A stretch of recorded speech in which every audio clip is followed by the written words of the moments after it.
Pública. 11 de la noche en punto, les damos la bienvenida como cada jornada aquí en Canal 24 Horas a Vía Pública, el estelar noticioso del Canal 24 Horas, con mucho que analizar, con mucho que conversar también hoy con interesantes entrevistados. Pero tengo que partir hablando de fútbol. No me gustaría hablar de fútbol, pero hay que hablar de nuestra selección chilena porque finalmente se acabó el sueño para la Roja. Tenía como obligación sumar en una victoria para mantenerse con vida en las clasificatorias, pero una nueva derrota como visita, esta vez ante Bolivia por 2-0 en la altura, fue el punto final de esta historia, lo que ha gatillado también la salida de Gareca. Por fin, dirán muchos, Gareca se va y deja de ser el director técnico de nuestra selección. El Tigre además reconoció que no logró resultados y que la situación en la que está la selección chilena significa también un duro golpe para su carrera deportiva. Tras esa declaración no hubo preguntas, la prensa intentó asediarlo, pero no contestó absolutamente nada. Las últimas dos fechas de las eliminatorias rumbo al Mundial 2026 se van a jugar durante la fecha FIFA de septiembre. El jueves 11, Chile la tiene difícil nuevamente, va a visitar a Brasil en un escenario por confirmar, mientras que el martes 16 recibirá al Uruguay en el Estadio Nacional para cerrar así su participación. 3 mundiales sin decir presente. Seguramente esto va a llamar a una reflexión y a una reforma profunda al cómo se están enfrentando el fútbol a nivel de selección. ¿Qué pasará con el presidente de la ANFP? Noticia en desarrollo. Pero como cada martes nos convocamos para hablar de política, estamos con nuestro panel, Rodrigo Arellano, vicedecano de la Facultad de Gobierno de la Universidad del Desarrollo. Bienvenido, Rodrigo. Muy buenas noches, Davor. ¿Qué tal, Nerea? Y también está con nosotros Nerea Palma, investigadora postdoctoral del Centro de Estudios del Conflicto y la Cohesión Social, el COES. Bienvenidos. ¿Qué tal? Buenas noches, ambos. Bueno, hablemos de política, no de fútbol. ¿Para qué hablar de fútbol? Hablemos de política. Pensé que íbamos a ir ahí. Solamente una pequeña corrección. Un tiempo nosotros hablábamos mucho de clasificatorias, pero yo me acuerdo que eran las eliminatorias. ¿Te acuerdas? Y así está haciendo. Y volvió otra vez a ser eliminatoria, parece. Volvimos. Bueno, vamos a la política, dejemos el fútbol. Mañana parte la campaña televisiva con la primaria oficialista con los 4 candidatos. ¿Qué impacto va a tener todo esto? ¿Sirve algo la franja? Partamos con Rodrigo esta semana. Mi experiencia es que sí, fíjate. Sí, mueve la aguja. Puede mover la aguja. De hecho, recordemos que vamos a la antesala, lo que sucedió en la última primaria. Efectivamente, entre la franja, el debate, que la campaña ha ido agarrando también un poquito de vuelo, un poquito de conflicto, eso va generando atención, va movilizando. Las primarias son campañas de movilización, porque efectivamente con un voto voluntario, insisto, vacaciones de invierno, un domingo, lo que tienen que hacer los candidatos es consolidar su sector, sus partidarios, y con eso tratar de expandirse a otros. Yo creo que en eso la franja puede tener un efecto, puede hacer un cambio en lo que estamos viendo. Estamos viendo que está igual de reñida, independiente de que unos ponen que está en tercer lugar, segundo, primero, pero están reñidos. O sea, yo creo que es una primaria con resultados inciertos y por lo tanto creo que la franja puede jugar un rol, como también los debates que vamos a estar mirando en las últimas 2 semanas. Las últimas 2 semanas son muy importantes desde mi perspectiva. Nerea, ¿cómo lo ves tú? ¿Sirve la franja? Quedan 18 días para la elección del 29 de junio. ¿Esperamos una franja de propuestas, de ataque? ¿Qué es lo que puedes vaticinar? Bueno, coincido con Rodrigo que las primarias son fundamentalmente, bueno, obviamente para que candidatos se diferencien entre ellos, pero principalmente de movilización, sobre todo en el contexto que es un voto voluntario y que además quienes participan en las primarias es un electorado muy específico y un grupo muy pequeño, sobre todo si lo comparamos con, obviamente, el electorado que está habilitado para sufragar. Ya, pero ¿va a ser una franja doctrinaria o va a ser una franja en que todos van a salir a buscar el centro político o la centro izquierda, los independientes? Por lo menos de los anticipos que hemos visto en la prensa escrita respecto de lo que vamos a ver desde mañana en la primaria, es que en general están apuntando más, me parece por lo menos que de lo que leí, mañana vamos a ver más específicamente, pero de lo que leí, me parece puntualmente que la candidatura de Carolina Toá está apuntando a un electorado mucho más amplio, mucho más al centro político, lo cual me parece súper conflictivo desde el punto de vista que es difícil que el elector del centro se movilice para votar en unas primarias con el historial que nosotros tenemos en las primarias en Chile, donde en general la persona que va a votar, efectivamente va a votar, son personas que ya tienen decidido su voto hace mucho tiempo, que son súper ideologizados y que tienen alto interés en la política. Entonces, desde ese punto de vista, en general a mí me parece que que es bastante difícil. Entonces, en realidad lo que diría yo es que un poquito menos alentador el panorama si lo comparamos con lo que decía Rodrigo, simplemente porque por lo menos lo que nos muestra la evidencia empírica comparada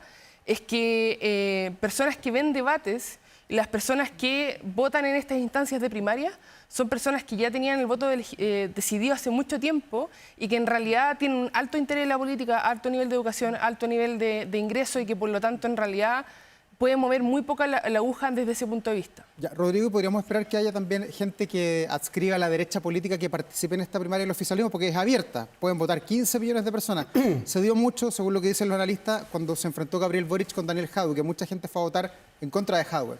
¿Se puede repetir algo de aquello acá que gente de derecha vaya a votar a esta primaria? Porque participar es gratis. Sí, por supuesto. Pueden participar todos los independientes, que es la gran mayoría del padrón electoral, y los militantes de los partidos de la primaria. Por lo tanto, queda abierta efectivamente para personas que tengan sensibilidad quizás de centro derecha que puedan participar porque no son militantes ni... ¿Y se percibe eso en el ambiente? Yo tengo la duda, fíjate, yo soy bien reacio a esas teorías medias conspirativas de que personas para evitar la candidatura de alguien concurran de manera tan mayoritaria que puedan alterar el resultado final. Es cierto que puede suceder, pero no creo que pueda alterar el resultado final propio de la primaria, hecho por las personas que concurrieron motivados, movilizados a esta primaria.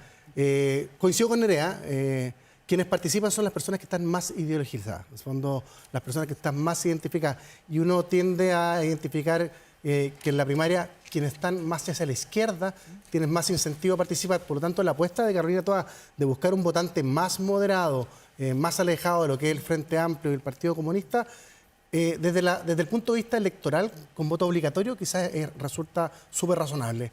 Pero con el voto voluntario uno tendería a pensar que debiese como fortalecer quizás sus nichos electorales, el socialismo, hacer guiños también quizás, ¿por qué no?, a gente desencantada del Frente Amplio, Partido Comunista, más que apuntar hacia un electorado que es un poquito más amorfo técnicamente hablando. Entonces, es una apuesta y corre un riesgo importante. Oye, queda un poquito para las elecciones, que la semana pasada analizábamos un escenario, hoy día es otro, a partir de las encuestas del fin de semana está Janet Jara a la cabeza de esa primaria del oficialismo.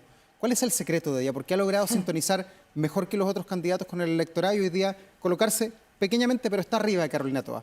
Bueno, un elemento clave que me parece muy importante destacar es que Janet Jara, si la comparamos con los otros candidatos, que en este caso es Gonzalo Vinter, que tienen, digamos, más posibilidades según la encuesta, por ejemplo, Gonzalo Vinter, como por ejemplo Carolina Toá, ella es la menos conocida porque su carrera política ha sido mucho menos visible, sobre todo a lo largo de los años, en comparación con Gonzalo Vinter, en comparación con Carolina Toá. Igual fue subsecretaria ella del gobierno de la presidenta Bachelet. Exacto, fue subsecretaria, fue ministra ahora, y no durante poco tiempo del trabajo, y fue bastante visible, pero en comparación con la carrera política de Gonzalo Vinter, y en comparación sobre todo con la carrera política de Carolina Toá, que son más conocidos a nivel nacional, han sido más protagonistas que Janet Jara. Quizás en los últimos 2 años Janet Jara ha sido bastante protagonista, pero por lo menos temporalmente ha tenido menos espacio para poder ser conocida a través del tiempo versus Carolina Toá y Gonzalo Vinter. Y por lo tanto, ¿qué es lo que quiero decir con esto? Que le queda mucho espacio para crecer todavía en la medida en que más gente la vaya conociendo.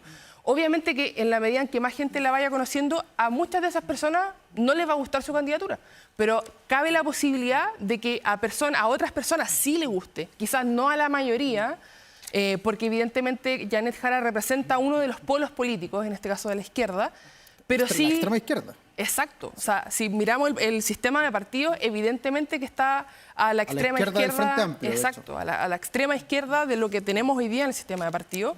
Y por lo tanto, obviamente a una gran mayoría quizás no le va a hacer sentido su candidatura de manera personal, pero a otro en la medida en que la vaya conociendo sí. Entonces me parece que Janet Jara, en comparación con Gonzalo Vinter, que además su coalición, su partido fue gobierno, Carolina Toá, que es mucho más conocida, todavía le queda mucho espacio para crecer. Desde tu punto de vista, Rodrigo, Janet Jara logró romper de alguna manera los cuadros del Partido Comunista, los márgenes, los límites que tenía ese partido y se transformó ya en una persona que es política, que es de izquierda, que la gente le da lo mismo si es comunista o no, porque los atributos de ella son potentes. Para la primaria, al parecer, sí. Pero ojo que ser comunista es un atributo relevante en la primaria, insisto. O sea, ella se identifica con un partido... Pero siempre se dice que en Chile hay anticomunismo, así se pregunta. Por eso te digo, pero en la primaria ese elemento no está presente. Ya. Ese elemento podría jugar a favor incluso. Ese elemento, sin duda, yo creo que a ella le conviene en la primaria, identificarse con un sector o el Partido Comunista o la izquierda quizás más radical, más extrema, porque finalmente movilizan más. Son electores, son personas que están dispuestas a concurrir a una primaria, insisto, que es de carácter voluntaria. Tengo mi duda y hago un punto de reserva con respecto a si esa estrategia, esa marca PC le va, eventualmente, si que gana la primaria, no creo que le tribute a su capacidad como candidata en una primera vuelta electoral, pero sin duda en una primaria puede ayudarla. Y otra cosa, o sea, finalmente estas encuestas que hemos conocido son posterior a la cuenta pública del presidente, el balance de sus 4 años, y si hay un área donde el presidente puede de alguna forma sacar cuentas alegres, sin duda, fue en la área que le tocó dirigir a ella como ministra del Trabajo, donde más acuerdos hubo, donde se avanzó en temas relevantes con impacto a las personas, ley CARI, 40 horas, ¿para qué decir la reforma de pensiones, que probablemente quizás el legado más relevante que va a dejar este gobierno para los próximos años? Por lo tanto, ella, de hecho su eslogan va a ser así, creo que es algo de trabajo, haciendo ver su rol como ministra, y por lo tanto se va a identificar con el gobierno del presidente Boric, se va a identificar con los partidarios del PC o con partidarios de la izquierda, que en primaria eso puede tener efectivamente un beneficio para el electorado y para poder de alguna forma enfrentar a otros candidatos. Si no recuerdo mal, era como Janet Jara trabaja por ti, algo así. Sí, algo así. Mañana lo vamos. Y Carolina Toá, ¿qué pasa con ella? ¿Por qué no ha logrado, a la vista de las encuestas, leer el escenario pensando en que ella tiene muchas campañas en el cuerpo? Fue alcaldesa, fue diputada también, sabe de lo que estamos hablando, sabe el terreno que está pisando. ¿La fotografía que se entrega el fin de semana es circunstancial o de verdad está pillada y quizás sobrepasada por la otra candidata? Bueno, o sea, lo que nosotros conocemos con la encuesta, que siempre hay que hacer un asterisco con cadena, una con la foto, metodología, sí. exacto.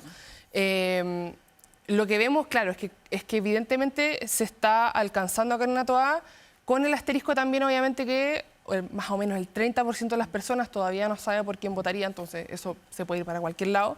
Pero por lo menos, al menos lo que vemos en la izquierda es que está Carolina Toá con una posibilidad muy grande y con Janet Jara con una posibilidad muy grande. En el caso de Carolina Toá, me parece que una de las cosas que le juega en contra es justamente el electorado que está cansado de los partidos políticos tradicionales, cansado de los partidos políticos que ya han tenido la oportunidad de gobernar durante mucho tiempo, no necesariamente por desconocer los logros que han tenido, sino más bien porque a pesar de los logros que han tenido, esa realidad no se ha logrado traspasar a todos. Ya, pero ella se asocia más a la concertación que al gobierno del presidente Boric.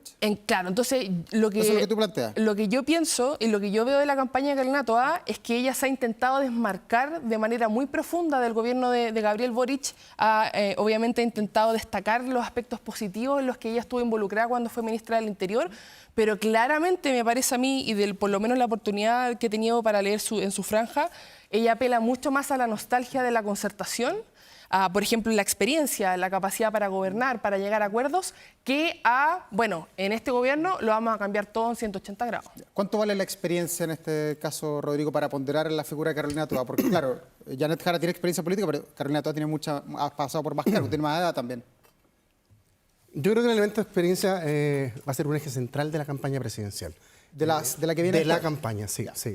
Claramente, me imagino que todos los candidatos van a buscar de alguna forma marcar diferencia con el gobierno actual, que asumió, ya sabemos, sin la experiencia necesaria. Y al final del día los resultados están a la vista. Un gobierno que tiene una alta desaprobación y una muy baja aprobación, producto también de muchos errores que se han cometido básicamente en gestión y en temas políticos por la falta de experiencia. De hecho, el presidente Boric tuvo que recurrir un poco también a estas personas de experiencia, a Carolina Toá, a Álvaro Elizalde, en minutos muy críticos después del fracaso del primer proceso constituyente.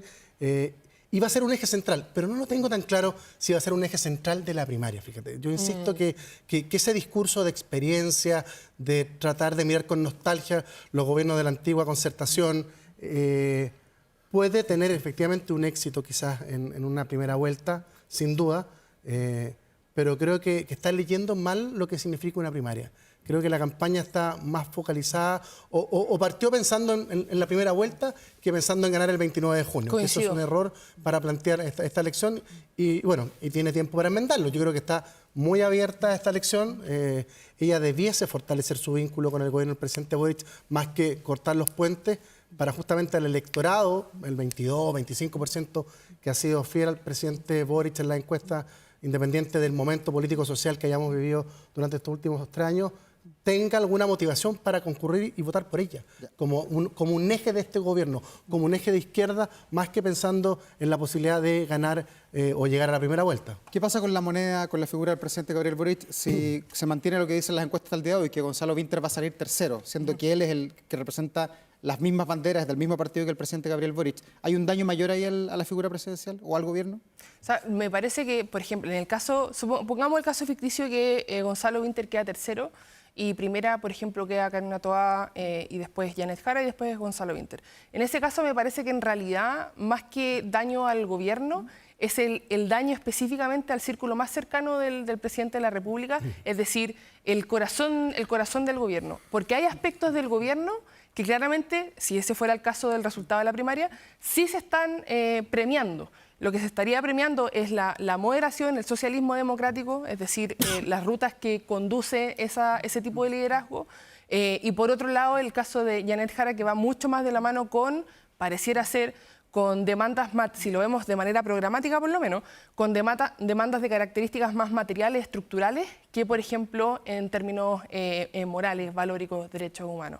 Entonces desde ese punto de vista me parece que lo que se estaría premiando serían cosas más alejadas del círculo central de la moneda y me parece que respondería a otro tipo de liderazgo y a otros énfasis que el gobierno de Gabriel Boric desde el principio por lo menos no tenía. ¿Cuánto golpearía el presidente si sale Gonzalo Winter tercero? Porque recordemos además que él no era el candidato, no era el que quería ser, hubo que convencerlo. El candidato de todos era el alcalde Tomás Bodanovich, pero él dijo desde un principio: yo no quiero ser el candidato, en esta pasada no voy. O era incluso Michelle Bachelet. Exacto. Sí, sin duda va a ser un golpe a él y al proyecto del Frente Amplio también. O sea, yo voy a despersonalizar también el resultado que pueda tener eventualmente Gonzalo Winter si es que no repunta en la encuesta. La franja va a ser clave ahí. Y parece que tiene una apuesta bien ganadora, que apostó con del documental de las longanizas de Chillán, ¿cómo se llama?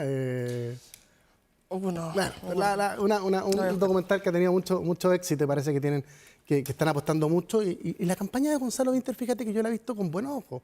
Lo que pasa es que tengo la impresión de que la marca Frente Amplio, y eso puede ser la consolidación de la primaria, es una marca que finalmente ha generado un grado profundo de decepción, independiente de las motivaciones que tengan el electorado.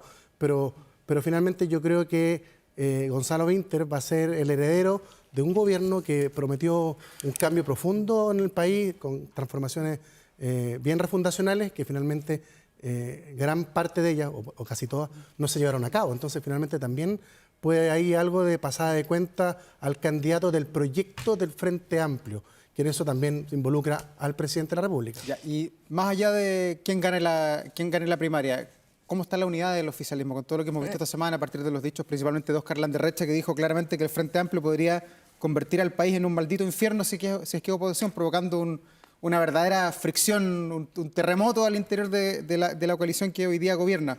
¿Esto se soluciona, se arregla o va a ser una quilla que va a permanecer quizás más allá del 29 de junio?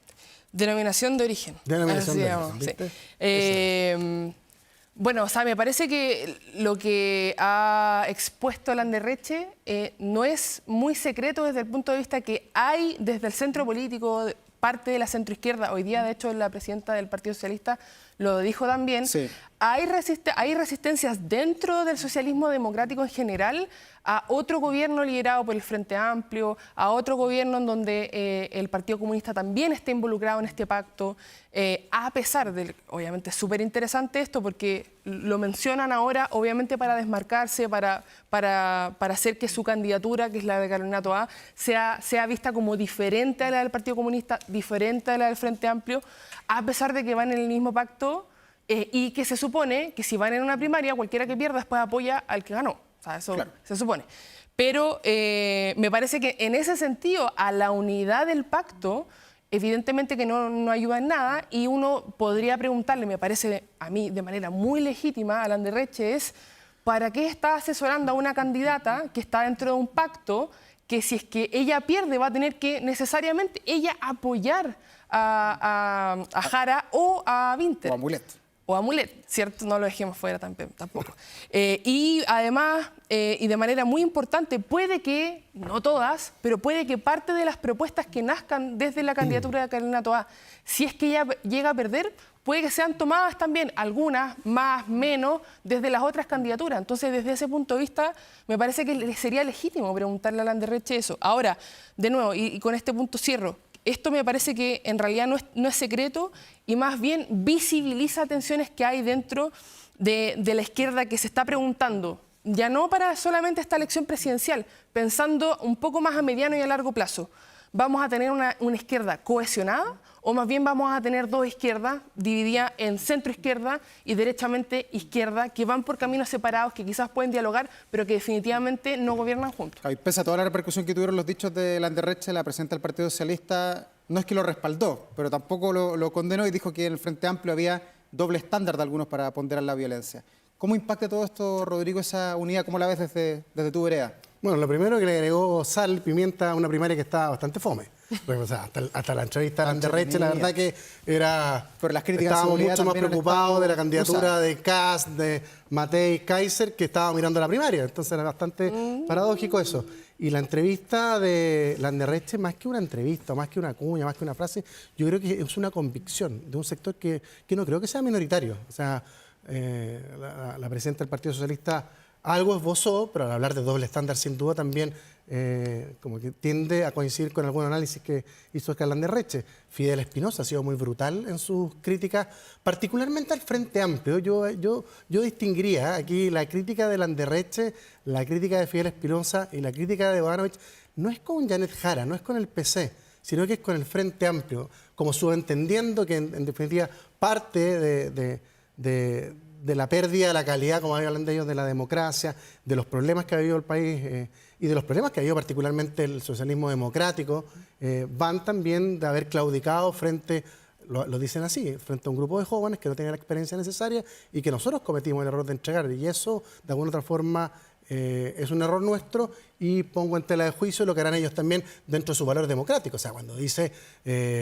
vamos a ver si aprendieron a gobernar, vamos a ver si aprendieron democracia, si van a hacer oposición y no están dispuestos a quemar el país o la iglesia. Yo creo que son brutales, pero no creo que sea una cuña. Yo creo que hay una convicción detrás y no tengo la impresión de que sea un grupo minoritario, sino que yo creo que es bastante transversal dentro del socialismo democrático. ¿Pero a quién le conviene esto de revisitar lo que se dijo, lo que no se hizo en los tiempos del estallido social? Porque Evelyn Matei también entró en este baile de las declaraciones. Exacto. Y dijo que el actuar en el estallido social es relevante para el día de hoy. Mirar qué hizo cada uno. ¿Por qué volvimos a ese tiempo del 2019, que para muchos ya está en el pasado? Eso es súper... Estamos en el 2025 ya, por cierto. Exacto, han pasado ya van a pasar, claro, exacto. 6, 7 años. 6 años se van a cumplir ahora en octubre, que está más cerca de lo que pensamos. Pero eso es súper importante porque durante diría yo, durante los últimos 3 años de este gobierno, o sea, solamente el primero, pero después en adelante fue muy difícil hablar del estallido de manera constructiva.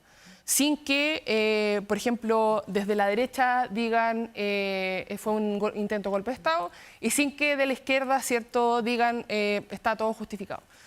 Me parece que todas esas posiciones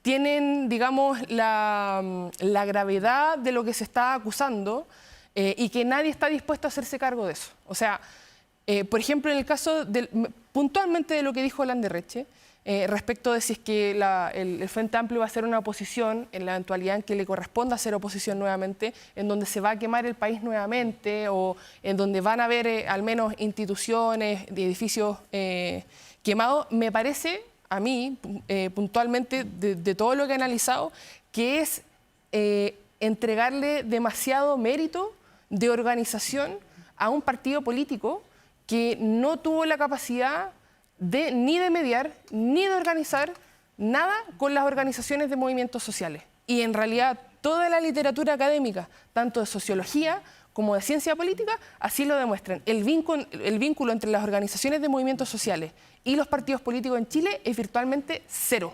Entonces, no hay ningún partido en Chile, ni el Partido Comunista, ni el Frente Amplio, que tenga la capacidad de organización que Landerreche le está atribuyendo a esos partidos políticos, que pueden ser más cercanos a las demandas, quizás eso podría ser, pero que por lo menos tengan la capacidad de organización, no lo tiene, y no lo tiene ningún partido de Chile, y pareciera ser que no va a ser así. Sí, más que demanda, yo creo que son aprendizajes lo que está reclamando ahí, ¿cómo se llama? El síndrome de Landerreche. Más allá de las causas o las movilizaciones, aquí hubo un grupo que tenía representación parlamentaria que a nosotros se nos olvida, y por eso a veces bueno la historia, aunque sea no tan reciente, recordar que no quisieron formar parte del acuerdo por la paz y la Constitución, que cada vez que el presidente Piñera los citó para conversar, para buscar salidas, no concurrieron a la manera, que intentaron por varios mecanismos sacar al presidente Piñera del poder vía acusaciones parlamentarias, que interpusieron una especie de parlamentarismo de facto, y lo que uno espera frente a lo que son, de alguna otra forma, el sector de Landerreche y gran parte también de la ciudadanía hoy en día, errores que se cometieron en democracia, es al menos el mea culpa, el reconocimiento. Y no mea culpa porque uno tiene que asumir los errores, sino porque además de asumirlos tiene que también ponderarlos para no volver a repetirse. Si esa es la gracia de la madurez política, de reconocer cuando uno se equivoca, no volver a cometer los errores que se hicieron en el pasado. Y eso reclama tanto Paulina Bodanovich como Landerreche y gran parte también de la clase política. ¿Aprendieron de los errores? Porque al menos, salvo el presidente Boric, yo no he escuchado a otro dirigente del Frente Amplio que haya hecho un mea culpa profundo por el rol que jugaron ellos durante el estallido. Rodrigo, te quiero preguntar por Evelyn Matei, ¿qué está pasando hacia otro lado de la vereda? Las encuestas también la muestran que quedó segunda por primera vez en mucho tiempo. ¿Se está estancando Evelyn Matei, que obligó aquello a hacer cambio en el equipo el día de hoy? En CADEM. En CADEM, claro. En CADEM, que en la mañana hubo otra encuesta, pero efectivamente hay una tendencia... Pero hizo cambio en el equipo. ¿Algún golpe llegó con todo esto? Yo creo que hay luces amarillas y es razonable que una candidatura que lleva casi 2 años también punteando tenga un cierto grado de desgaste. Yo creo que es súper natural. Pero es una señal importante de preocuparse, sin duda. Ver qué no está calando, por qué ha crecido de manera exponencial José Antonio Kast, qué está pasando con Kaiser. Yo creo que hay que leer y ver también cómo está estructurado el comando. Han hecho ciertos ajustes, han incorporado personas con más experiencia.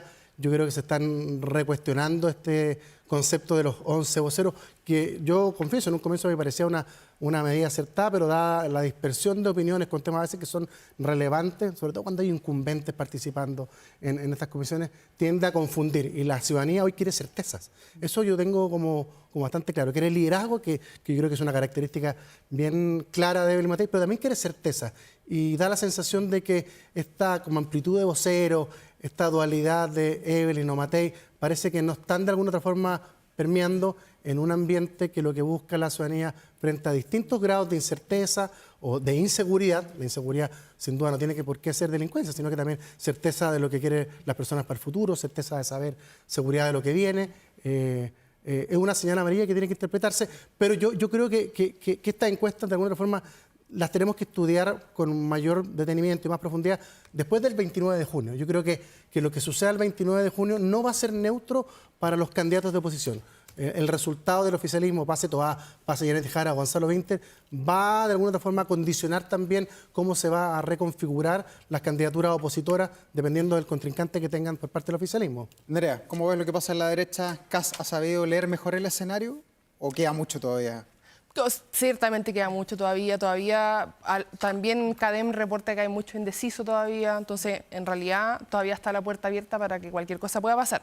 Dicho eso, sí me parece muy relevante poner sobre la mesa una investigación que recientemente presentó la Pontificia Universidad Católica de Chile, que coordinó Cristóbal Rovira, en donde se muestra el electorado de la derecha tradicional, como por ejemplo que votaría por Evelyn Matei. De hecho, se le preguntó a un electorado, o más bien a una muestra representativa de la población nacional, si es que votaría por Matei, si es que votaría por Kast, y también se le preguntó si es que votaría por cualquiera de los dos o por ninguno. Yeah. Y lo que vemos en ese estudio, lo que nos muestra los resultados, es que son el electorado de Matei, el electorado de la derecha tradicional, versus el electorado de republicanos de José Antonio Kast, que está catalogado como ultraderecha, son electorados diferentes. Y me parece a mí que la apuesta que está haciendo el general Comando de Matei, en general la UDI, en general Chile Vamos,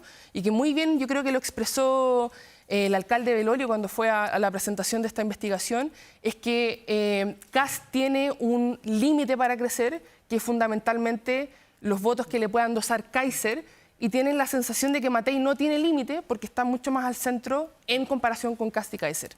Pero me parece que está apelando, por lo menos en esta parte de la campaña, al electorado equivocado Matei, porque el electorado de la derecha tradicional que estamos viendo en esta investigación es que en realidad está apelando a posiciones mucho más moderadas, a posiciones mucho más, digamos, centristas, a un electorado mucho más femenino que el electorado de ultraderecha, que es en general de mayor edad, que es predominantemente masculino y que además es mucho más radical en sus posturas.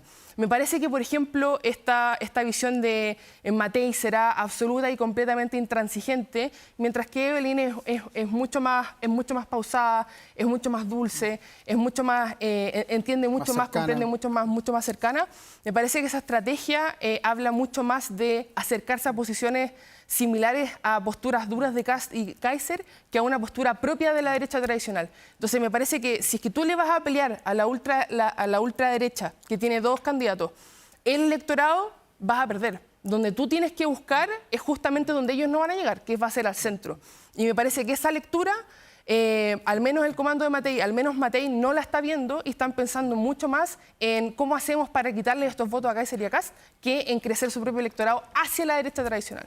Nerea, Rodrigo, muchas gracias por estar aquí esta noche. Está entretenida la política dentro de todo. Oye, un elemento muy cortito, vamos a ver la otra semana. muy cortito que pondré en la mesa. Sí. Es como las redes, en el fondo, la capacidad movilizadora que van a existir con los candidatos cuando estén en campaña, la cantidad de diputados, de concejales, de alcaldes, también eso va a influir y ahí... Mira, Toá tiene una distancia importante con respecto a los otros candidatos y en esa lógica Matei también tiene una importancia amplia con José Antonio Kast o Kaiser. Hay que activarlo, es el tema. ¿Cómo lo activas? ¿Con qué energía? Bueno, yo insisto, después del 29 de junio se empieza ya a ordenar el naipe electoral. Pero antes, la otra semana vamos a seguir conversando. Así que vaya muy bien. Como siempre.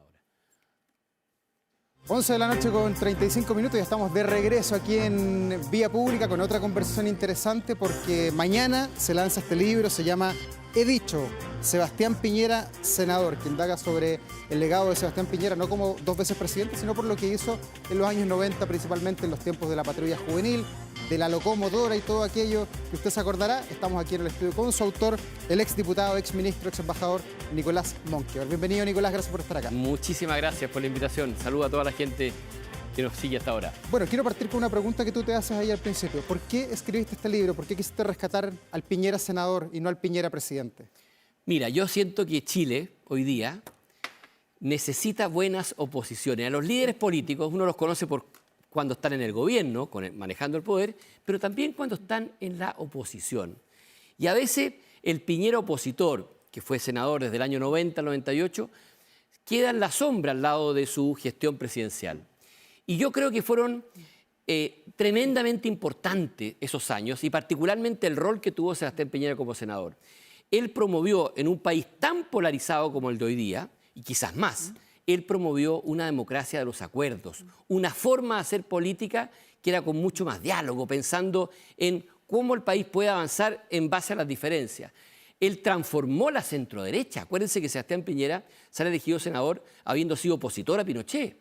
Trajo temas arriba de la mesa de la centroderecha como los temas ecológicos, los temas culturales, etcétera, que la derecha los tenía muy lejos. Él transforma a la derecha y encabeza dentro del Congreso este país de la transición con mucho acuerdo, con mucho diálogo. Entonces yo quise decir, no quiero hablar de historia aquí. Creo que hoy día es más vigente que nunca el poder recuperar esa forma de hacer política que hizo grande el país de los 90 al 98. Ya, ¿y cuán respetado era el Sebastián Piñera senador a contar de marzo del 90? Sobre todo porque había mucha gente con una tremenda trayectoria en ese Congreso del 90 al 98 que estaba presidido nada menos que por Gabriel Valdés.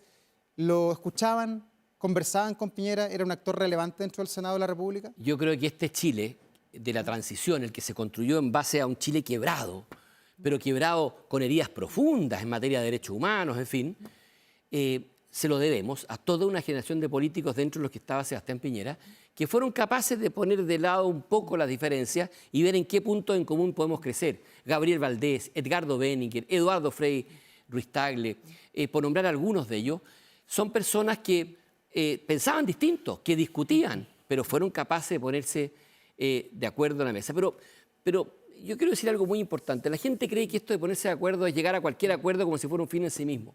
Para llegar a un acuerdo hay que tener una disposición de hacer política de forma distinta.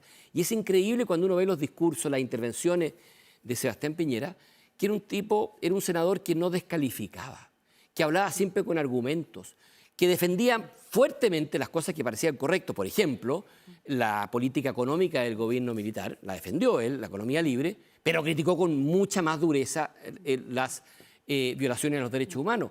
Esa capacidad de no juzgar a las personas o de no prejuzgar a las personas, sino que buscar los puntos en común, creo que permitió que la democracia de los acuerdos fuera exitosa en Chile. ¿Cómo hacía Piñera para comunicarse, para sintonizar con el pueblo, con los ciudadanos? Porque tú dices en el libro que no era un gran orador, al lado de otros que estaban en el Senado y otros de la clase política también de aquellos años. Pero sin embargo, él, siendo profesor, se las arregló con los 3 adjetivos para poder llegar siempre a la gente.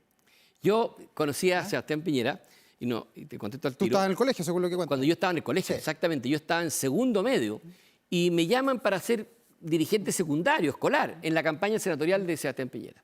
Y yo ya me encantaba la política, algo participaba por familia. Pero yo estaba acostumbrado a esos políticos que hablaban gritando, descalificando, insultando, levantando pasiones.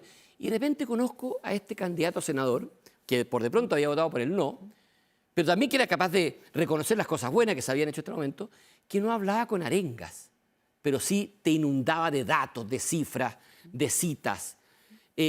Una persona que trataba de convencerte, que era esencialmente práctico.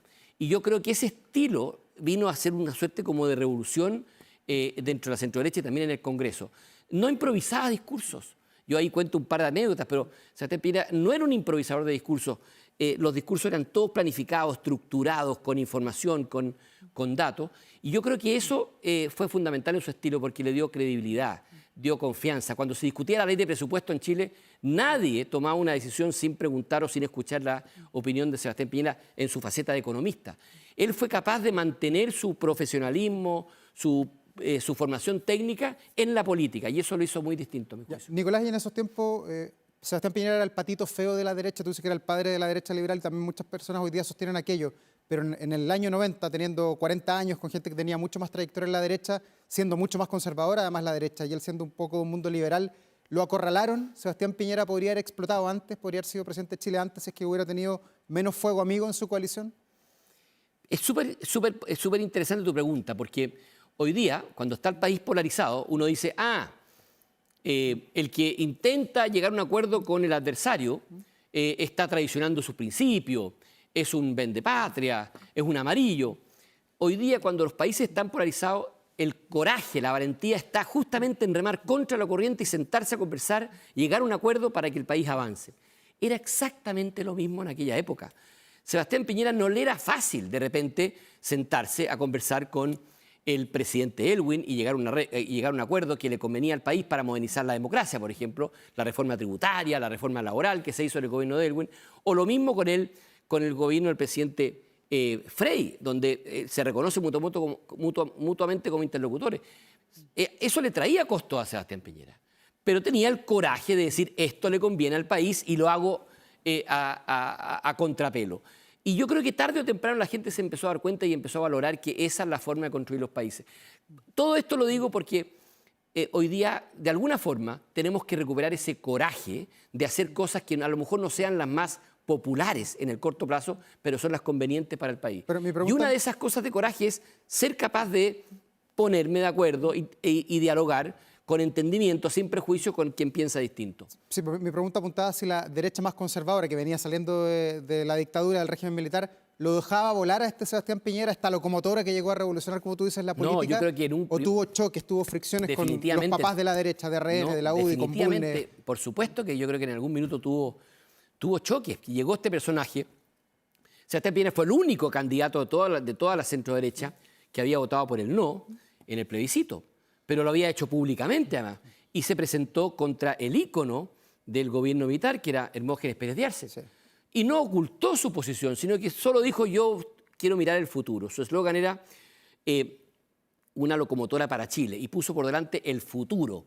Y más que las diferencias que pueden haber tenido en el pasado, él construyó hacia adelante y fue capaz de ganar, sin renegar de aquello que pensaba particularmente en materia de derechos humanos. Pero por supuesto que la derecha más conservadora, no le gustaba esta persona que venía con ese grado de formación, con esa inteligencia, con esa rapidez, y al comienzo, claro, lo miraban con cierto recelo, pero lo más interesante es que finalmente primó la política de los acuerdos y salió mucho más allá del presidente Piñera. Hubo mucha gente en Renovación, fue mayoritaria, mucha gente de la UDI se sumó, acuérdense los acuerdos que llegó Pablo Longueira, también con los gobiernos de la Concertación. Ricardo Lagos. Creo que contagió este espíritu constructivo de aquellos años a muchos otros personeros de derecha que al comienzo lo veían con cierto recelo. Bueno, este libro hay que decir que está dividido en 4 o 5 capítulos que habla del Sebastián Piñera, economista, por supuesto, que habla de su vida, del vínculo que tiene con el humanismo cristiano, pero quería preguntarte por el trabajo legislativo de Sebastián Piñera. ¿Qué tan prolífico fue en proyectos de ley, en materias que hoy día quizás son parte del cotidiano y que tuvieron su génesis en él como un joven senador de la República? Yo creo que si hay un elemento como común en toda la vida del Sebastián Piñera, hombre público, es que él se reclutaba en su escritorio, en su trabajo humilde de machaque de 15 horas diarias, cualquiera sea el cargo que tenía. O sea, si había que redactar el proyecto de ley, su discurso, su intervención, él lo hacía siendo presidente, que no delegaba esas cosas, o lo hacía siendo senador con una intensidad impresionante. Fue un tremendo senador en cuanto a su resultado. Más de 700 intervenciones, más de 80 proyectos de ley presentados, muchos de los cuales llegaron a ser leyes. Pero recordemos, todas las leyes de presupuesto las negociaba él y la derecha confiaba mucho en su criterio. Los grandes acuerdos políticos, laborales, tributarios, el fin de la pena de muerte, las reformas constitucionales que pusieron fin a los senadores institucionales, todas pasaron por el impulso de Sebastián Piñera y de otros tantos, pero él encabezó esto. Yo creo que fue un senador tremendamente profesional, dedicado, y como alguien diría, por sus frutos lo conoceréis. Yo creo que Sebastián Piñera, y esto lo digo en la contratapa del libro, pregunto yo, ¿qué tipo de presidente habría sido Piñera sin su paso por el Senado en plena transición? Yo creo que si hay algo que construyó el Piñera presidente, fue su capacidad de decir, yo salí elegido senador para hacer crecer a Chile más allá de las diferencias. Nicolás, tu último cargo público sirviendo precisamente en el gobierno de Sebastián Piñera fue embajador de Chile en Buenos Aires, en Argentina, una Argentina que hasta ahora está totalmente convulsionada luego de la decisión de la justicia de meter presa a Cristina Fernández de Kirchner. Para muchos el día más importante en Argentina luego del juicio a las juntas, de acuerdo a lo que puedo leer. ¿Cómo ves este escenario en Argentina? ¿Cómo se va a polarizar o qué tan polarizada está la sociedad? Mire, el tema de la justicia en Argentina ha sido tema de debate por mucho tiempo. Algunos decían hoy día, yo creía que en Argentina no había justicia, hoy día empiezo a creer que hay justicia en Argentina a raíz de este fallo. Para muchos era impensable que la Corte Suprema finalmente ratificara un fallo que llevara a prisión a Cristina Fernández de Kirchner. Sin embargo, el proceso era unívoco. No había habido una instancia desde el comienzo hasta ahora que hubiese puesto dudas respecto a su responsabilidad. La pregunta era ¿cuándo? Porque si ella salía elegida diputada por la provincia de Buenos Aires, como había anunciado su candidatura, antes del fallo, tomaba un fuero que hacía más difícil su detención y su prisión. De tal manera que la Corte aquí da una señal de decir no, se acabó la impunidad y en 5 días más va a estar a disposición de la justicia. ¿Y Argentina está preparada para eso? Porque ya vimos en las calles que quedó la grande hoy día, entraron a canales de televisión, rompieron muchas cosas en el centro. ¿Está Argentina preparada para que una líder político tan importante esté en la cárcel como es Cristina Fernández?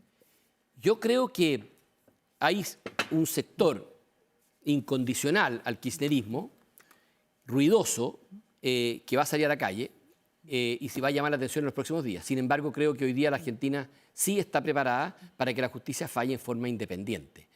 Y creo que este fallo nadie puede objetar aquello. Te insisto, en todas las instancias de los últimos 5 años, la Corte y los tribunales fueron fallando de esta manera. Esto no es que porque salió Milei presidente se produce este fallo. Claro. Esto es un fallo que se viene construyendo en el tiempo.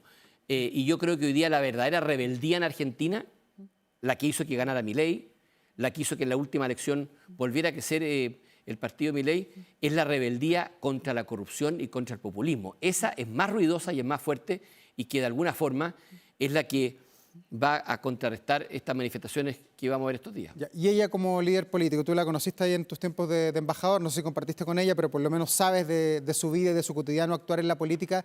¿Cuán responsable es ella en estos días? Porque en la tarde ya habló, hizo unas declaraciones bien virulentas, que los jueces eran unos monigotes, que esto no es justicia, que es persecución y un montón de cosas más. ¿Ella es responsable porque puede polarizar o no polarizar la Argentina? Yo no voy a fallar, no voy a dar mi veredicto como juez en un proceso que no he participado. Pero como observador. Me pasa a mí como un simple ciudadano chileno o ex embajador que sí confío en que la justicia en todas sus instancias, con plenas pruebas, como lo dice el fallo hoy día, la ratifica su culpabilidad. El caso además es bastante elocuente, no es un caso que se haya condenado por presunciones, hay testimonios escritos y verbales de testigos directos, y no solo la condenan a ella, sino que condenan a todo el grupo. Recordemos que los 3 jueces fallan por condenarla, 2 de ellos a 6 años y 1 a 12 años, que es minoría. Yo creo que el kirchnerismo viene de baja en Argentina hace un buen tiempo. No solo electoralmente, sino que también moralmente. Y esa es la razón por la cual hoy día hay mucha gente que incluso no necesariamente es de derecha, que siente cierta tranquilidad o cierto alivio de pensar que en Argentina las instituciones están funcionando. Ya, pero y si parecía imposible que Sí. un kirchnerista pudiese caer preso, hoy día se ha demostrado que después de un proceso largo y acucioso, nadie está por sobre la ley. Y ella no tiene delfín, además. No, está peleado con sus delfines. Porque la verdad que antes de esto, el delfín de Cristina era Axel Kicillof, y están hoy día absolutamente enfrentados. De tal manera que este fallo, si hay algo positivo que tiene para el peronismo, es que al menos esa pelea que se veía muy dura dentro del peronismo se eliminó, porque Cristina no va a ser candidata. Nicolás Monkever, muchas gracias por estar aquí esta noche. Hace mucho tiempo que no nos veíamos, además. Éxito con tu libro. He dicho, Sebastián Piñera, senador. Está a la venta ya en las librerías, me imagino, ¿no? Así es. Sí. Se los recomiendo, es un buen libro. Creo, no es un libro de historia. Si bien es cierto, recuerdo un momento histórico, pero creo que es un momento histórico que hoy día está plenamente vigente y que tenemos que recuperar como país. Claro, no es un libro de discursos de Piñera como senador. Tiene harta cháchara tuya. No. Eso hay que decirlo. Los discursos al final son un pretexto para hacer el análisis que yo hago. Y yo siento de verdad que la responsabilidad de los países hoy día no son solo de los gobiernos, sino que también de las oposiciones. Y esperamos que Chile mejore mucho sus oposiciones. Gracias, Nicolás. Buenas noches. Muchísimas gracias, que les vaya muy bien. 11 de la noche con 54 minutos, estamos de regreso. No vamos a hablar de fútbol, ¿ah? Aviso al tiro que no vamos a hablar de la selección, ya sabemos lo que pasó y eso, si queda debajo de la alfombra en el baúl de los recuerdos, hay que comenzar a pensar ya en el próximo Mundial de Fútbol. Hay muchas noticias políticas, mañana parte la franja presidencial, las primarias oficialistas, vamos a ver cuáles son las aproximaciones que tienen cada uno de los 4 candidatos para el 29 de junio.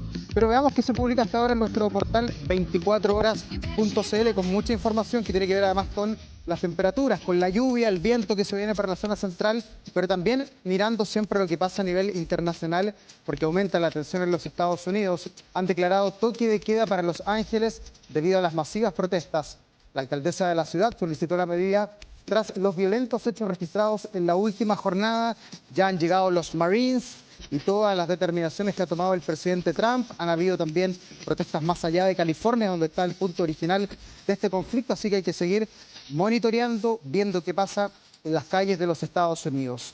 Veamos de inmediato las temperaturas, ¿eh? Estamos preparándonos en la zona central, en el sur del país también, para lluvias que podrían dejar más o menos entre 15 a 20 milímetros. Deberían comenzar el día de mañana en la tarde, pero la gran preocupación que hay, sobre todo en Santiago, es respecto a lo que pueda ocurrir con el viento, que nos aproblemó tanto el año pasado, el 1 y 2 de agosto, cuando hubo lluvia con viento y se cortó la luz en varios sectores de nuestra capital por más de 48 horas. Se supone que nada de aquello debería repetirse, pero mañana, por supuesto, y el jueves vamos a estar monitoreando cuál es el comportamiento que tiene la región metropolitana, si las empresas cumplieron o no con el mandato hecho por las autoridades para podar los árboles, que es lo principal.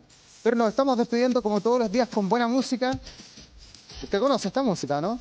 De tantos recuerdos, de tanto baile a lo largo de muchas y muchas décadas, porque fue el 10 de junio, pero de 1978, cuando escuchamos You Are the One That I Want por primera vez, interpretada por John Travolta y Olivia Newton-John, que alcanzaba el primer lugar en el Billboard Hot 100 de los Estados Unidos.